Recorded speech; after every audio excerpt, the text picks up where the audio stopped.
क्यों नहीं हम कर सकते? बड़ी से बड़ी स्थिति जितनी भी बनी, चाहे भागवतिक बनी चाहे लौकिक बनी, हमारे लिए बनी। हर देश का नागरिक हर पद पे भारत के बैठ सकता है। ऐसे भगवान का बच्चा हर ऊंचाई पर चढ़ सकता है। मरना ही है ना, तो लगा लंगोटी। अरे ना, ये तो ऐसा मर के अमर हो जा। मरने जैसा दुख सहना चाहता ना, लगा लंगोटी और 2 रोटी मांग के खाओ, रात दिन भजन कर, देख पूरे विश्व को हिला न दे तो कहे, पूरे विश्व को झुकाने की ताकत आ जाएगी। 1000 बार परास्त होने पर भी हमारा वो उदासीपन नहीं आना चाहिए, निराश नहीं होना चाहिए। चूक गए, इस बार भी चूक गए, आगे बढ़ेंगे, रौंदेंगे हम हरि नाम के बल से। तो हमारे बुजुर्ग ने हमको सिखाया था, बांध लंगोटा बचा के इंद्री, कभी न देखा पर नारी, धर्म के टुकड़े खाकर भैया चढ़ी बदन पे तैयारी। बांध लंगोटा बचा के इंद्री, ब्रह्मचर्य बल है ना, अध्यात्म बल, शारीरिक बल की बात नहीं कहते। ऐसा कैसे हो सकता है? यदि एक बार ऐसा हुआ तो 1000 बार मैं प्रयास करूंगा और इस पर विजय। वो मतलब जिद्दी स्वभाव, एक निष्ठा उसी से आती है, उसी से। ये जो संत महात्मा बड़े बड़े कष्टों को रौंद करके, वो मेन पावर है। और हम लोग उससे प्राण हमारे स्थूल हो गए, वासनात्मक मन हमारा चंचल अशांत हो गया। क्यों? क्योंकि हमारा ब्रह्मचर्य ठीक नहीं। इसलिए कहते डरना नहीं, अन्य आश्रय लेना नहीं और राधा राधा भूलना नहीं, विजय श्री चरण चूम लेगी। ब्रह्मचर्य रहा जाता है तो उसको सुविधा माया देती है ब्रह्मचर्य नष्ट करने की।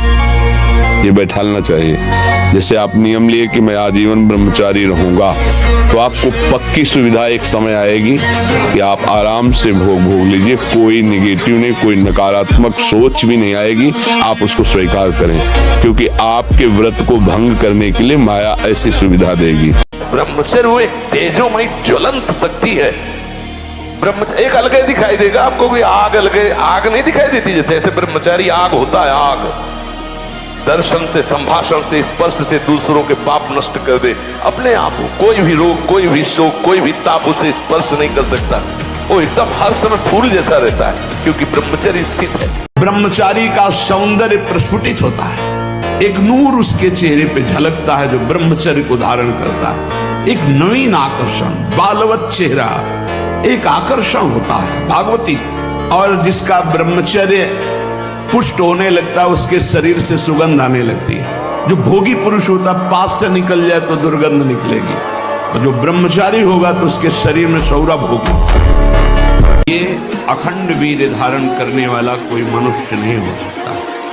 वो साक्षात देव हो जाता है, भगवत स्वरूप हो जाता है। वो मनुष्य धरा से ऊपर उठ जाता है, उसमें दिव्यता आ जाती है। और रही पैसा की बात, वेश्याओं के पास बहुत है, उनके जाएगा, उनके चरण स्पर्श करो, उनके पास, लेकिन चरित्र नहीं मिलेगा।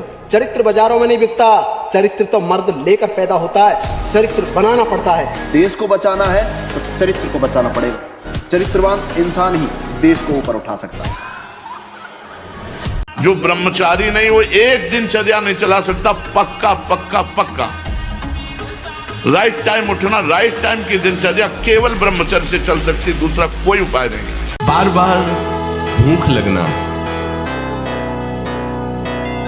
पर वो भूख पचाने वाली नहीं होती। वीर्य नाश करने वाले को बार बार खाने की इच्छा होती है, क्योंकि उसका लीवर खराब हो रहा है। ये अच्छा लक्षण नहीं बार बार भूख लगना कि बहुत बढ़िया लीवर काम कर रहा है। नहीं, अंदर कब्ज बन रही है, लीवर डाउन हो रहा है और आपको बार बार भूख ले रही। ये झूठ में फंसाया जा रहा है, ये झूठी भूख है, ये तुम्हारा रोगों का घर बनेगी। भगवान के अंशु को थोड़ा दुख आया रो दिए, थोड़ा खुशी हुई नाच दिए। एक गंभीर स्वभाव बनाओ, एक उत्तम विचार बनाओ, एक उत्तम कार्यरत रहो। हमको कोई रौंद नहीं सकता, कोई झुका नहीं सकता। हम भगवान के अंश हैं। और ब्रह्मचारी के नेत्र बोलते हैं, जैसे जंगली सिंह के नेत्र है, ऐसे ब्रह्मचारी के नेत्र। तो उसके नेत्र में पावर होता है, एक दबाव पक्ष होता है। वो जिस पर नेत्र डाले तो एक बार झुक जाए सामने वाले के लिए। ब्रह्मचर्य का ऐसा पावर है। देवलोक सहित समस्त देवता उसे नित्य नमस्कार करते हैं जो ब्रह्मचारी होता है। बड़े बड़े वीरों को परास्त करने वाला, बड़े बड़े देशों पर विजय प्राप्त कर लेने वाला, वो विजयी नहीं कहा जाता। विजयी वो है जो विषयों के आकर्षण को, इंद्रियों को, मन को जीत लिया, उसे कहा जाता है विजयी। मामूली सा एक छोटा विषय इंद्री का तुम्हें अधीन करके पतन करवा देता, तुम्हारी दुर्दशा कर देता, तुम अपने को वीर समझते हो, स्वतंत्र समझते हो। अरे तुम ये नहीं समझ रहे कि कितनी बड़ी तुम्हारी गुलामी हो रही इंद्रियों की। वो जैसा चाह रहे वैसा करवा रहे हैं। तुम घोषणा करते हो मैं वीर हूं, मैं उपासक हूं, मैं विजयी हूं, संसार त्यागी हूं। देखो ना, इतना दृढ़ निश्चय करना कि मैं मृत्यु को स्वीकार कर सकता हूं पर गलत आचरण स्वीकार नहीं कर सकता। मृत्यु आवे मुझे मार जाए वो स्वीकार है, लेकिन मैं गलत आचरण नहीं कर सकता, धर्म विरुद्ध नहीं चल सकता। कोई एक बच्चा जब उससे परिचय प्राप्त हुआ तो उसने बताया हमारे 9 गर्ल फ्रेंड हैं। अच्छा, अब जब 9 हैं तो अब उनके भी कई होंगे बॉयफ्रेंड, अब उनके संबंध कैसे हैं अब ये तो हम नहीं जानते ना। मित्र बनाना कोई दोष नहीं है, लेकिन मित्र बन के अपनी सीमा में पवित्र रहना ये बड़ी मुश्किल बात है, क्योंकि बड़े बड़े साधक जो जितेंद्रियता के मार्ग पर चलते हैं उनसे भी चूक होने की संभावना रहती। फिर जहां ये प्रश्न ही नहीं है जितेंद्रियता का, जहां साधन का प्रश्न ही नहीं है, वहां पवित्र रहा जा सके, मुझे तो लगता है असंभव। जब हम ब्रह्मचर्य से रहते हैं, भजन करते हैं, मान लो गृहस्थी में भगवान कश्यप जी 10,000 वर्ष तक ब्रह्मचर्य रहे। फिर उन्होंने माता विनता के गर्भ में, जानते हो कौन पैदा हो? भगवान गरुड़ जी पैदा हो। कितने बलशाली, भगवान के वाहन, पूरे विश्व ब्रह्मांड को अपने एक पंखे में रख के उड़ सकते हैं। 10,000 वर्ष भजन किया, गरुड़ जी पैदा। जो ब्रह्मचारी नहीं वो एक दिनचर्या नहीं चला सकता। पक्का पक्का पक्का राइट टाइम उठना, राइट टाइम की दिनचर्या केवल ब्रह्मचर्य से चल सकती, दूसरा कोई उपाय नहीं। कितने दिन शरीर रहेगा, कितने दिन भोग रहेंगे, विचारवान बनो। ब्रह्मचर्यम चरंती, ब्रह्मचर्य का पालन करो। उपासक जो ब्रह्मचारी होता है उसका खिला हुआ चेहरा रहता है, जैसे कमल खिला हुआ, बिना किसी कारण के उसकी मुख मुद्रा में प्रसन्नता होती है। जैसी परिस्थिति तुम्हारी है, प्रभु तुम्हारे योग्य रचकर भेजा, निकलो उससे न राग करो न द्वेष करो। वो तुम्हें उठाने के लिए परिस्थिति रची गई है प्रभु के द्वारा, यथा लाभ। जैसे प्रभु ने आपकी व्यवस्था की, ठीक आपके लायक है, आप उसमें न राग करो और न द्वेष करो, निकलो, उससे ऊपर निकलो। नियम पर बहुत ध्यान दीजिए। अगर नियम है 1:45 बजे उठने का, स्नान का, तो 1:45 बजे ही उठना चाहिए, 2 नहीं बजना चाहिए। ऐसे निराशा भरी मानव जिंदगी यार किस काम की। एकदम सुन, देखो ना लोग मरे बुझे ऐसे घूम। अरे यार थोड़ा संयम लाओ, थोड़ा समझो तुम भी भगवान के वही अंश हो जिस अंश में अपार शक्ति भरी हुई है। अब एकाग्रता के लिए पावर चाहिए, अभ्यास का और ब्रह्मचर्य का भी। अभी आप 1 साल ब्रह्मचर्य रहिए, आप फिर देखिए आपके विचार कैसे होते हैं, आपको किस शरीर में कैसी ऊर्जा होती है, आपका प्रतिज्ञा, आपके वचन, आपकी चेष्टा, आपकी क्रियाएं कितनी मतलब पवित्र और साफ स्वच्छ एकाग्र। तो उन्होंने पहली बात कही, हमने अपनी डायरी में लिख रखी थी कि बेटा जो बनना है वो सोचो, जैसा बनना है वैसा सोचो, जैसा सोचोगे वैसा बन जाओगे। ब्रह्मचर्य नींद को, तमोगुण को नष्ट कर देता है। ब्रह्मचर्य शरीर की पीड़ा को सहने की सामर्थ्य देता है। ब्रह्मचर्य में होश रहता है और जोश रहता है, उसमें दिव्य तेज रहता है कि मर सकता हूं लेकिन गलत आचरण नहीं कर सकता। और आप थोड़े दिन ब्रह्मचर्य रह के देखिए, जब तक आपके जीवन में ब्रह्मचर्य का संयम नहीं होगा तब तक आपको भगवदानंद की प्राप्ति हो नहीं सकती। महादेव जी कहते हैं ब्रह्मचर्य अर्थात वीर्य धारण करना महान उत्कृष्ट तप है, भगवत प्रसन्नता का प्रधान हित है। इससे बढ़कर कोई तपश्चर्या तीनों लोकों में प्रसिद्ध नहीं है। जो ऊर्ध्व का अखंड ब्रह्मचारी है वो पुरुष नहीं, वो साक्षात भगवत स्वरूप महादेव है। जैसे हम बिठूर में गंगा के किनारे थे तो एक दिन एक शराबी हमें मिले, शराब पिए हुए थे और गए इधर आ। अब 17-18 की अवस्था, नए बच्चे थे, बल तो इतना था कि अगर ये कुछ उद्दंडता करेगा तो संभाल लेंगे। ब्रह्मचर्य और दंड बैठक मारते थे तो बल तो था ही ऐसा कि अगर जरा भी उद्दंडता करेगा तो संभाल जाएगा, कुछ ज्यादा है नहीं तो नहीं। देखो ब्रह्म मुहूर्त में उठ के देखो आप 4 बजे उठिए, थोड़ा जल पीजिए, शौच जाइए, फिर इसके बाद कपड़ा पहनिए पवित्र होके और फिर दौड़ लगाइए, दंड बैठक मारिए, थोड़ी देर घंटा आध घंटा नाम जप कीजिए, भगवत ध्यान कीजिए, फिर अपने काम में चले जाए। देखो आपका चेहरा, आपका जीवन प्रकाश में रहेगा। भ्रष्टाचार बढ़ा हुआ, कौन धर्म की बात मानेगा? गर्लफ्रेंड बॉयफ्रेंड, आज ब्रेकअप, दूसरे के साथ, फिर कल से, ये क्या है? ये क्या है? ये संस्कार है हमारी नई पीढ़ी के। आप लोग क्या कर रहे हो? अपने जीवन के साथ खिलवाड़ कर रहे हो।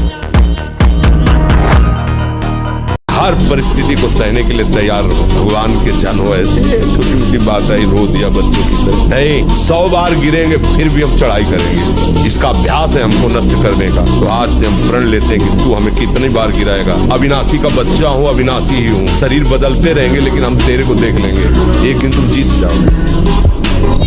ये ब्रह्मचर्य रोकने के लिए बिल्कुल बीमार की तरह भोजन किया जाता है, दाल रोटी साग बिल्कुल और पवित्र विचार, चिंतन पवित्र, आचरण पवित्र, आसन पवित्र, तब वो ये ब्रह्म शक्ति है, कोई साधारण थोड़ी। पर बड़े भाग्यशाली जो इसे रोकना चाहते हो, प्रयास करो, प्रयास करो। बिल्कुल अगर भगवान का भक्त है तो चिंतन करना चाहिए, चिंता नहीं, अपने आप वो व्यवस्था कर देंगे, सारी व्यवस्था वो अपने आप कर देंगे।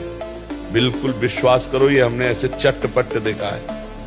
आप बिल्कुल भरोसे पे हो जाओ, पर भरोसा अडिग हो, बस बात बन गई। आप देख लेना, गले तक तलवार आते आते हार बन जाएगी, वो काट नहीं पाएगी। आप विश्वास कर लो, तुम्हें डरना नहीं। मैं मर जाऊं लेकिन पीऊंगा नहीं, मर जाऊं कहूंगा नहीं, मर जाऊं भोगूंगा नहीं। तू कर, तू कितना भी बार बार कर, मैं नहीं कभी करूंगा। कभी हट करके देखो, तुम इतना डरपोक क्यों हो गए? इतने डर क्यों? डरोगे मार डालेगा। सत्य और धर्म की राह पर चलना बहुमानो कांटों पे चलना है, और कांटों पे चलना है, पर दिखाई देता है। जब चल पड़ोगे तो ये फूलों का राह है। अगर साधु आसन में नहीं बैठता, साधु व्यायाम प्राणायाम नहीं करता, साधु अपने शरीर को थकाता नहीं है, तो ब्रह्मचर्य नहीं रह सकता। पक्का कोई भी ब्रह्मचर्य नहीं। ब्रह्मचर्य कोई साधारण बात है, साधारण बात नहीं, बहुत समझने की विषय, बहुत। से पहले ऋषि देवदयानंद, इन्होंने ब्रह्मचर्य चरित्र के बल से आर्य समाज की स्थापना करी, 70 प्रकाश को लिखा और 18 बार जहर को पचाया। राममूर्ति पहलवान आगे पीछे वाली 10,000 दंड बैठक लगाते थे, अखंड बाल ब्रह्मचारी थे। ब्रह्मचर्य स्मृतिवान बनाता है, ब्रह्मचर्य बलवान बनाता है। ब्रह्मचर्य जिधर चाहो उधर आप ले जा सकते हो ब्रह्मचारी को, वो उधर ही विजयी होगा। नए साल में अगर नियम लेना है तो यही लो कि आज के बाद मैं कभी शराब नहीं पीऊंगा, मांस नहीं खाऊंगा, और ना किसी माता बहन की तरफ गंदी बात करूंगा, गंदी दृष्टि देखूंगा, अपने कर्तव्य का पालन करूंगा और इसी जन्म में भगवान को रिझा लूंगा, नाम जप करते हुए भगवत प्राप्ति करूंगा। हमारा तो यही संदेश है। हेलो 15 से लेकर 25-30 तक आपने ब्रह्मचर्य सब नष्ट कर दिया। अब आप केवल दिखाई दे रहे हैं कि मनुष्य है, मनुष्य में अब आपके अंदर ज्ञान शक्ति, स्मृति शक्ति, बल शक्ति, लोक कल्याण शक्ति, वो केवल नाटक भले बोल लो, तुम्हारे अंदर नहीं रह गई। लोग कहते मन बहुत परेशान करता है, तो तुम्हारे ही पावर से तुमको परेशान कर रहा है, तुम जान नहीं पा रहे हो। तुम तो उसे मार सकते हो, तुम तो उसको नष्ट कर सकते हो, तुम्हारे में बहुत बड़ी सामर्थ्य है, पर जागरण करो। ये कोहरा है, काम आदि जानते हो क्या? कोहरा, जहाँ भुवन भास्कर प्रकाशित हुए, कोहरे की सत्ता ही खत्म, भगवान का ज्ञान प्रकाशित हुआ, इनका कोई महत्व नहीं, न थे न आए न रहेंगे। एक गंभीर स्वभाव बनाओ, एक उत्तम विचार बनाओ, एक उत्तम कार्यरत रहो, तुम्हें देखो अभी जीवन में चमत्कार आ जाएगा। बात समझो, ये बाहरी आशीर्वाद से कुछ नहीं होता। जिसकी शुरुआत अमृत जैसी लगे उसका परिणाम विष होगा। मन के कहने में तुम्हें चेक करना है, न्यायाधीश बनना है। ये गलत सिखा रहा है या सही। अगर सही सलाह है तो दस्तखत, अगर गलत सलाह है तो बिल्कुल नहीं। मैं सूक्ष्मता से देखता हूं कहां से गिरा, क्यों गिरा, कौन सी ऐसी चूक हुई जो मुझे गिरा दिया। अच्छा, हमें लगता है हमारा खान पान बिगड़ा, मुझे लगता है कि ऐसा मेरा चिंतन छूटा, नहीं छूटने देंगे, नहीं खाएंगे ऐसी वस्तु नहीं देखेंगे, फिर आगे बढ़ते, अगर फिर फिसलते हैं फिर हम सावधान, अंतिम समय तक हम यही लड़ाई लड़ेंगे। हारना किसी को पसंद नहीं, किसको अच्छा लगता है हारना? तो फिर अभ्यास में प्रमाद क्यों किया? फेल होना अच्छा नहीं लगता तो पास होने के लिए पूरे ग्रंथ को अपनी स्मृति में बसा लो। सारी सामर्थ्य आपके अंदर, पर पढ़ने में मन नहीं लगता, भोग विलासिता, गंदी आदतें, तो स्मृति खत्म हो गई। अब क्या करोगे? तुम्हारे शरीर में अगर ब्रह्मचर्य है, तुम्हारे शरीर में अगर व्यायाम की स्फूर्ति है और अभ्यास है, तो किसी भी मार्ग में जाओ, विजयी ही विजयी रहोगे। हनुमान जी को कोई परास्त क्यों नहीं कर पाता था? दो कारण थे, चरित्र पवित्र। पहला चरित्र पवित्र और दूसरा हृदय में भगवान का निरंतर सुमिरन। प्रविश्य नगर कीजय सब राजा हृदय राखे, ये विजय का कारण था। धर्म थोड़ा कष्ट पाते नजर आ सकता है, पर चमकेगा वही, विजय श्री को वही प्राप्त हो, अधर्मी नहीं। अधर्मी थोड़ा सा बढ़ता नजर आएगा, लेकिन वो फ्यूज होने के लिए वो प्रकाश करने के लिए नहीं है। इसे ब्रह्मचर्य रहना, उसे नित्य सत्संग सुनना चाहिए। सत्संग ही एक ऐसा है जो तुम्हें उठा सकता है। संसार में आज तक किसी की भी उन्नति हुई है तो उसे सत्संगी कहते हैं। और ब्रह्मचर्य रहने के लिए कम से कम 2 बार सर्वांग स्नान अत्यंत आवश्यक है। उससे ब्रह्मचर्य को सहायता मिलती, शरीर की गर्मी नष्ट होती है और हमारे भाव में भी पवित्रता आती है। आज भी 12 बजे रात के उठ के अपने आसन पे बैठ जाते हैं, शरीर दर्द करता है, फिर लेट गए, फिर बैठ गए, और 1:20 पर स्नान रात्रि की। अपनी दिनचर्या वैसे ही, जब बुखार हो 102, किडनी फेल, शरीर में दर्द है, हमें लाद के ले चलो। अगर हम पैदल आते हैं तो पैदल ले चलो, 2 लोग पकड़ो के ले, ऐसे। तो आत्मबल अगर हार गए तो फिर क्या गया? आत्मबल नहीं आना चाहिए। तुम इतने मजबूत बनो कि कोई भी बुराई तुम्हारे हृदय में प्रवेश न करे, कोई भी तुम्हें बुरा न दिखाई दे, और तुम सब में भगवान को देखकर इस माया पर विजय प्राप्त करो। कोई भी बुरा हमको दिखे ना, और कोई भी बुराई हमको परास्त न कर पावे, कोई भी दुख हमारी प्रसन्नता को न छुपाए, क्योंकि सर्वम खलमिदम ब्रह्म, सब जगह वही विराजमान है। कौन बुरा है? सच्चा ज्ञान, सच्ची अच्छाई तो यही है ना कि बुरे में भी मुझे भगवान दिखाई दे। जितना अधिक पुष्ट ब्रह्मचर्य होगा, विष चला जाए तो वो भी उसको मार नहीं सकता, इतनी क्षमता ब्रह्मचर्य में। विष को पचा डालो, भोजन की क्या बात। किसी से लड़ना है तो पहले थोड़ा दूध पियो, घी खाओ, दंड बैठक मारो, संयम से रहो, थोड़ा पावर बनाओ। पहले नाम बल एकत्रित करो, थोड़ा नाम जप करो, फिर देखो ऐसा चाटा मन को मारेगा नाम की अपने आप लाइन पे चलने लगेगा। कोई संशय नहीं, कोई किसी भी तरह का विघ्न। इन मांस खाने वालों के परिवारों का बहुत बुरी तरह नाश होगा, और जब ये मरेंगे तब नरक जाएंगे, और फिर जब जन्मेंगे तब ये फिर वही बकरा बकरी बनेंगे, काटे जाएंगे। होश में रहो, कोई गर्व न करे महीना 2 महीना ब्रह्मचर्य रह के कि मैं काम विजयी हो गया। भगवान शंकर की समाधि भंग कर सकता है, तुम तो जीव हो, वो शिव हैं, वो शिव हैं, उनकी समाधि भंग कर सकता है, तुम तो जीव हो। ऐसा मान सकते हैं कि हमारी बुद्धि सही निर्णय नहीं कर पाती, जी सही नहीं कर पाती, लेकिन असत्य कभी कर्तव्य नहीं हो सकता, और कर्तव्य करने वाला कभी निराश, उदास, हताश नहीं हो सकता। जैसे दुग्ध है, खीर है, घृत है, पवित्र वस्तुएं हैं, पर ये मात्रा से अधिक ले लो तो तमोगुण पैदा कर देंगी, है सात्विक, तमोगुण पैदा कर देंगी। अगर अपने सामने कोई बहन बेटी के साथ गलत चेष्टा कर रहा है, अपने में बल है, तो बहुत ही कायरता होगी कि अगर वो वहां हस्तक्षेप ना करके ऐसे चला जाए, वो तो हमें लगता है फिर वो बहुत ही मतलब कायर पुरुष होगा। दुश्मन आए तब हम बंदूक भरे, ऐसा नहीं पहले ही लोड करके हम दरवाजे के छेद में लगाए कि आया कि गोली मारा। 40-40 किलोमीटर गंगा के किनारे, थकने का सवाल का, राम काज कीन्हे बिनु मोहि कहाँ विश्राम। हे मानव जीवन मिला बहुत जन्मों में, सब थोड़ा सा संयम ब्रह्मचर्य नष्ट हुआ तो सब इंद्रिया मन तुम्हें अधीन कर लेंगी, गुलाम बना लेंगी। ये शरीर का राजा है, राजा घायल हुआ तो सब सैनिक बंदी बना लिए जाते हैं। और जब ब्रह्मचर्य, ऐसा कैसे हो सकता है? बल है ना, अध्यात्म बल, शारीरिक बल की बात नहीं कहते। ऐसा कैसे हो सकता है? यदि एक बार ऐसा हुआ तो 1000 बार मैं प्रयास करूंगा और इस पर विजय। वो मतलब जिद्दी स्वभाव, एक निष्ठा उसी से आती है, उसी से। पहले खेती जोतते थे ना किसान, एक पार वाला होता था और पूरे खेत को उसी से जोतला है, बलवान होते। 2 लीटर मठा और 8 रोटी पाए, बैल की जैसी ताकत। अगर बैल को नाक पकड़ के रोक ले तो वो वही खड़ा हो जाए।